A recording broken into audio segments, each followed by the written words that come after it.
You seem happy. I like seeing you like this. You're glowing like a little firefly. Mike wrapped his arm around Amber's waist as they walked up the short path to Sandy and Adam's sprawling suburban home. She leaned into him and grinned up into his face, her own face soft and pretty in the early evening light. I am happy. It's a lovely evening and we're going to spend a few hours with our friends. What's not to like about that? Hey! Sandy pushed open the screen door and grinned out at them as they climbed the porch steps. Her hair was pulled back in its usual practical ponytail, but she'd allowed a few tendrils to hang down around her face and was wearing pink lipstick for tonight's occasion. Perfect timing. Adam is just getting the drinks ready. She offered up her round cheek for Mike's kiss and hugged Amber. It feels like forever since we last saw you guys. Mike and Amber followed her inside, to the sound of mellow music on the speakers and the muted noise of their 5-year-old twins watching cartoons on the television in the other room. Mike sat the 2 bottles of wine he brought down on the counter and accepted the beer that Adam pressed into his hand before popping his head into the living room to say hi to the little girls. Come out to the yard. I want to show you the shed I've been working on. Adam was a broad, bullish figure with shoulders that put him in linebacker territory and a bushy beard that gave off a crazed mountain man vibe if he left it untended. However, despite his ferocious appearance, he was one of the mildest-mannered men that Mike had ever met. Adam Travis was what people might have once called a thoroughly pleasant fellow, and Mike considered him to be his best friend. They were drinking beer and casually discussing the possible lopsided lien on Adam's newly erected garden shed when Louise and Joe arrived. Joe soon joined the men outside, striding across the lawn with long steps and needing to duck his head as he walked beneath the lower branches of the large silver birch tree that dominated the yard. Hey! Sandy said I'd find a couple of structural engineers out here if I looked hard enough. I think you'll need to look harder. You won't find many of that species around here. Would a roofer and a builder do instead? Mike chuckled, clapping Joe in the middle of his bony back by way of greeting. Joe was as tall and bendy as Adam was wide and squat. With his vaguely myopic-looking eyes, untanned skin, and hollow cheeks, he had the appearance of an overworked accountant when in reality he was an elementary school English teacher who loved nothing more than spending a day out fishing. He had joined Adam and Mike on some of their fishing trips to the McLaren River over the past few years, although mostly Adam and Mike went on their own as they usually decided to go on the spur of the moment. Mike thought the 3 of them were probably just about due for another one of their joint excursions. The men sipped their drinks in thoughtful silence and regarded the shed for several minutes before Adam spoke again. Has anyone been following the case about the missing boys? Have they found them? Mike asked quickly. The incident had weighed more weightily on his mind since yesterday, when Amber had pointed out that one of the boys was known to her work colleague. Reshaping your mindset to imagine the face in a news article or on the TV news as a real person, someone with a family who loved them and with hopes and dreams of their own, was always sobering. The boys had been missing for well over a week now, and Mike knew the chances of finding them both alive and well were slim. Those poor families. Adam shook his head. No. They found one of the kids' bikes down a ravine this afternoon, but there was no sign of either the boys or of the other bike. Was the bike damaged? I mean, could one of them have smashed it into a tree or something or crashed into the ravine? Joe watched Adam closely over the top of his beer can. Mike had the distinct feeling that the case had struck a nerve with him too. The boys were a little older than the students Joe taught, but he was probably picturing some of his kids wandering off into the forest and getting themselves lost. He had 2 youngsters of his own as well, but they were both under 5. Adam shrugged his massive shoulders. That's all it said. Didn't go into any further details. That old forest has claimed a few lives now. Can you remember the hiker who disappeared last fall? The Swedish tourist who went in for a day hike up the North Knoll and never came out again? I thought someone saw her in Walmart buying bottled water a month later. Mike could remember that case, and another one too. What about those 2 retired fishermen? That must be nearly a year ago now, believe it or not.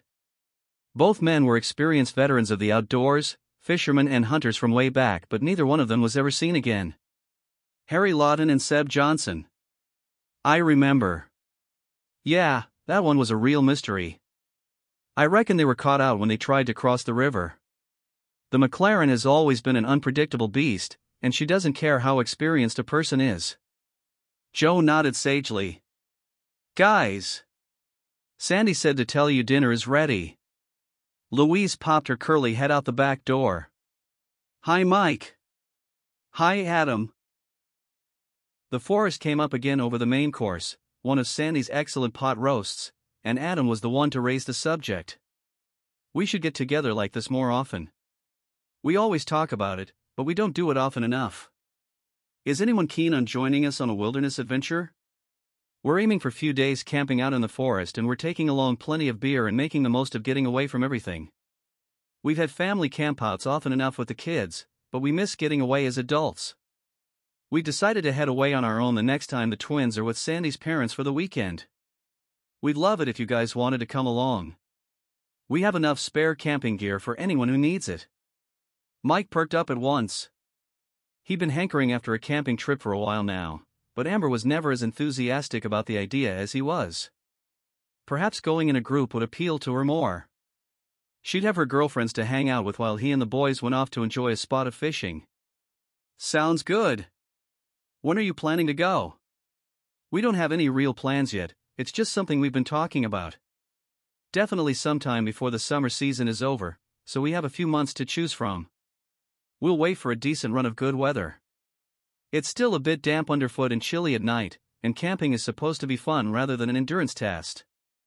Amber wrinkled her nose and exchanged a dubious glance with Louise, but Mike was relieved she hadn't come out with the outright no that he'd been half expecting. Let's leave it for a couple of weeks or so, Sandy suggested. Wait for high summer. Spring has dragged itself out this year. I can't think of anything worse than being caught out in a spring storm with nothing for shelter but a flimsy nylon tent. Joe leaned across the table to refill Mike's glass from the vintage bottle of red that he'd brought along. That's an excellent plan. You can count us both in. We love camping and we can easily find a sitter for Sammy and Lucy. Mom and Dad are always complaining that they don't get to spend enough time with the kids. Hey, did anyone watch the game today? What about that brain-dead ref? The media updates on the Lost Boys had now been relegated to a small paragraph at the bottom of the news site. It had been 5 weeks since they were last seen, and aside from the bike that the searchers had found in the ravine, no further trace had been seen of them. Mike skimmed over the update, which was little more than a few sentences to report that all searches had been wound down, and if anyone knew anything, could they please contact the county sheriff's office. Mike picked up his coffee cup and thoughtfully clicked out of the screen.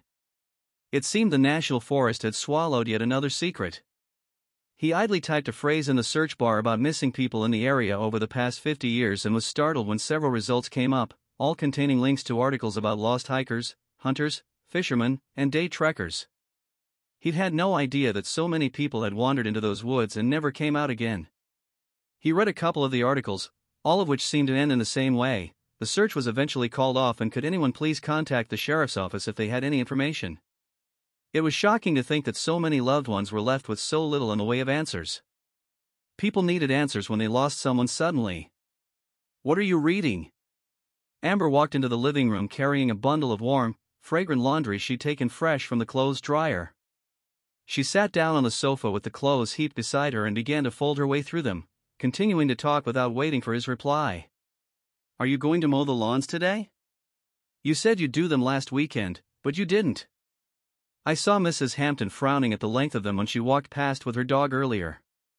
I don't need that old busybody knocking on the door to ask if you're ill. Yeah. I'll do them. Hey, have you ever stopped to think about how many people have gone missing in the forest over the past few years? Nope. She bunched a couple of his socks together and tossed them to one side. We should go out for dinner tonight. I can't be bothered thinking of what to cook, and it's too hot to be in the kitchen. Yeah, sure we can. I'll mow the lawns and then we can go somewhere. Returning his attention to the screen, he moved the mouse and clicked into the next page, where yet more search results scrolled out to fill the page. He clicked again, moving onto page 3 and then onto page 4, although the articles were sparser here or repeats of other articles. Page 5 was the same. Maybe we can try that new place on Main. The one that Sandy told us about. Amber left the room again, carrying the pile of neatly folded clothes with her. Yeah. He randomly clicked on a link on page 6, one with a heading that had caught his eye. Renowned bugman missing, last seen near McLaren River. The article was a reprint of a newspaper story from the late 80s, well before the days of an accessible internet. According to the story, a young entomologist was in the area looking for an African death's head hawkmoth following a reported sighting of the unlikely creature. There was no record of the moths in the area prior to this, but apparently the person who reported the sighting was a trusted observer and the entomologist had trusted them enough to take them at their word. The young man had been seen by a forest ranger and spoken to when he was walking alongside the McLaren River, heading north with a backpack and a butterfly net, and that was the last that anyone had heard of him or of the supposed moth. The scanned black and white newspaper photo of the man was heavily pixelated, and his features were difficult to determine. He could have been any slightly nerdy, earnest young man staring unsmilingly into the camera. Mike left the tab open and opened another one for a new search. African death's head hawkmoth. This article was headed with a photo of an attractive buff and lemon-colored moth, with its wings spread and an alarmingly realistic image of a human skull imprinted on its thorax. Well, I'll be damned. Mike took another gulp of his coffee. He hadn't known that such an insect existed, but hey, it wasn't as if he'd spent too much of his life researching the finer details of bugs. He read through a couple of paragraphs, intrigued to discover that the moth was considered by many cultures to be an omen of death. It also had the unusual ability to emit a high-pitched chirp, similar to the squeak of a mouse.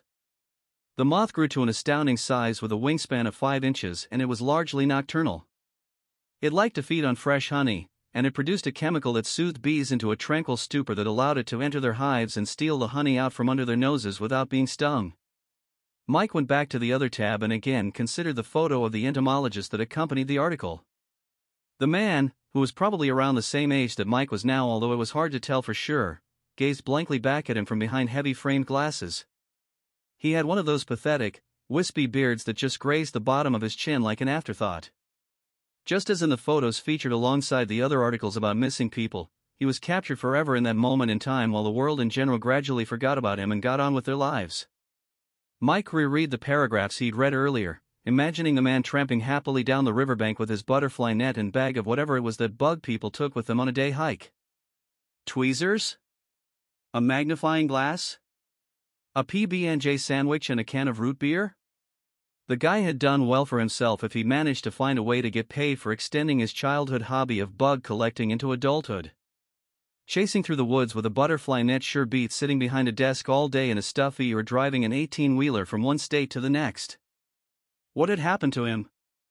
Nothing was ever found of him or of his possessions, or at least the article didn't include an update of any kind. His earthly remains would be long gone now, his flesh rotted and his bones lying at the bottom of the river or moldering in a leaf-filled crevice. Maybe one day someone would find a piece of butterfly net caught on a tree and give it a cursory glance as they passed without understanding the importance of what they'd seen. Mike! Amber's loud voice behind him made him jump, sloshing what was left of his coffee up and over the side of his cup as his hand jerked. Shit! Amber! Don't do that! What do you want? The lawns. Please. It's getting late and I'm starting to get hungry.